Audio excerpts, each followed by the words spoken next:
नमस्कार, मैं वर्षा। स्वागत है आपका वे एक्सपर्ट न्यूज में।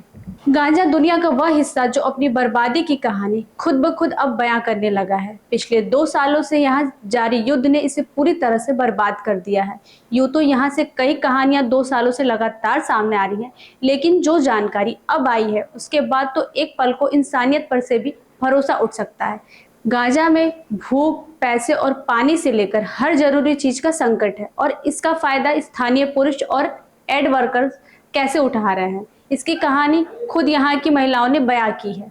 गाजा में इस समय गंभीर मानव अधिकार संकट है। यहाँ की महिलाओं ने बताया कि कैसे खाना, पानी और पैसे, यहाँ तक कि हर बुनियादी चीज का संकट बढ़ता ही जा रहा है।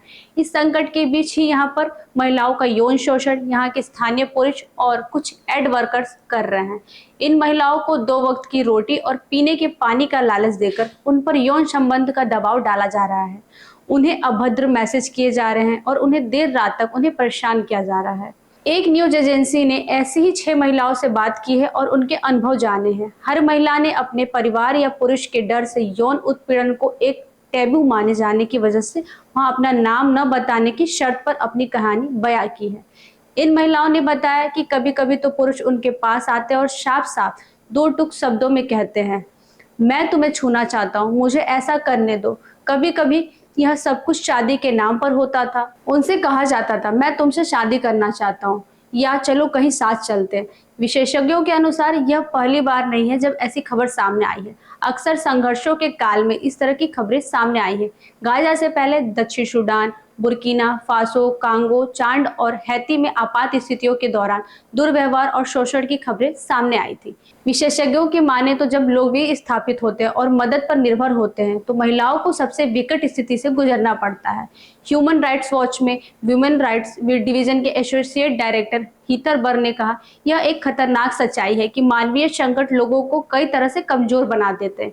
यौन हिंसा में इजाफा अक्सर इसका परिणाम होती है। उन्होंने आगे कहा, गाजा में आज की स्थिति अकल्पनीय है, खासकर महिलाओं और लड़कियों के लिए।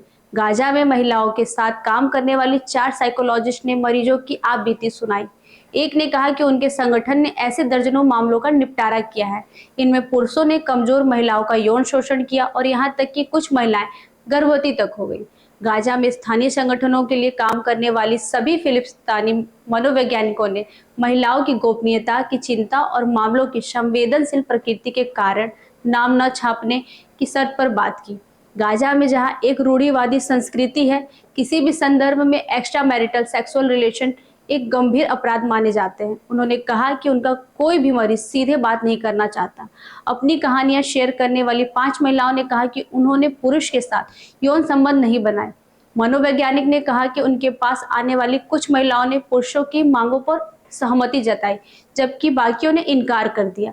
6 मानवाधिकार और राहत संगठनों का कहना है कि उन्हें मदद मुहैया कराने के नाम पर जुड़े यौन दुर्व्यवहार और शोषण की रिपोर्ट की जानकारी है। एक महिला ने युद्ध के 1 साल बाद अक्टूबर में शुरू हुई फोन कॉल्स के बारे में बताया। उन्होंने बताया कि शुरुआत में उस शख्स के सवाल सीधे साधे थे। उसने महिला से पूछा था कि उसके पति का क्या हुआ, उनके कितने बच्चे हैं, लेकिन कुछ ही समय बाद उसका लहजा बदल गया। करीबी 1 दर्जन कॉल्स के बाद भी कोई मदद न मिलने पर उसने उनका नंबर ब्लॉक कर दिया। संयुक्त राष्ट्र और हेल्प ग्रुप्स आमतौर पर स्थानीय समुदायों के साथ काम करते हैं। ये लोगों को ठेकेदार के तौर पर भुगतान करते हैं, स्वयं सेवकों का प्रयोग करते हैं या समुदाय की तरफ से नियुक्त नेताओं को पॉइंट ऑफ कनेक्ट के तौर पर नियुक्त करते हैं। 6 बच्चों की मां ने बताया कि जिस व्यक्ति ने उसे नौकरी का वादा किया था वह संयुक्त राष्ट्र के प्रतीकों वाली कार चलाता था। उन्होंने बताया कि बातचीत के बाद मैसेज आते रहे जिनमें उनके लेट नाइट सेक्सुअल रिलेशन बनाने वाले कॉल और तस्वीरों के लिए रिक्वेस्ट की गई थी। उन्होंने बहाने बनाकर उन्हें टालने की कोशिश की। वह अक्सर उसे कहती थी कि वह बिजी है या फिर उनका फोन खराब है या बात नहीं कर सकती। ऐसी तमाम खबरों को देखने के लिए वे एक्सपर्ट चैनल के साथ जुड़े रहें। चैनल को लाइक एंड सब्सक्राइब करना ना भूलें। धन्यवाद।